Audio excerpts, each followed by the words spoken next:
Counties across Texas are currently mailing out property appraisals. That means you might have already received yours, and if not, you're going to be getting yours pretty soon. What is this?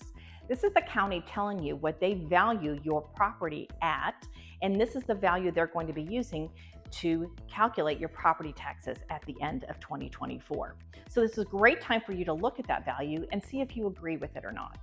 Are you not sure what the value of your home is? Well, you've got a couple of options.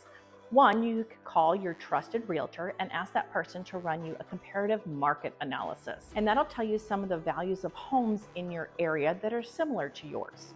The other thing you can do is check out the county's appraisal district website. You can actually type in the addresses of the homes around you and see what the county is appraising those particular homes for. It's also a good time for you to check either on that appraisal or on the website, have you filed your homestead exemption yet? If it's your primary residence in Texas, you do get a little bit of a tax reprieve on that primary residence. And if you haven't filed that homestead, go ahead and do that. But it's also a good time for you to say, hey, I don't agree with how you have valued my property. I don't feel like it is worth maybe as much as the county is saying it is. If that's the case, this is the time for you to lodge a protest. And on your county's property appraisal that you're getting in the mail, there'll be directions on how to protest the value, as well as on their website. You are going to have to give some supporting evidence as to why you don't feel your property is worth that particular amount. You can turn in the comparative market analysis from the agent. You can mention the other addresses on the CAD that are close to yours that are being appraised for less. You can even send in pictures of disrepair if your home has some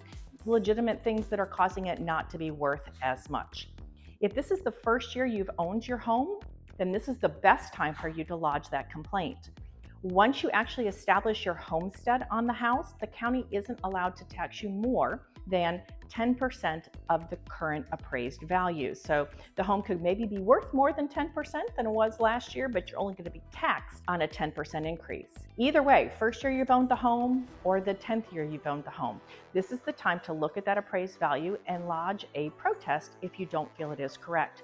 There are timelines for every county, so make sure you're paying attention in that appraisal letter or on the website to when that particular complaint needs to be lodged, because once that passes, then the value for that house stays, and that's what you're going to be taxed on.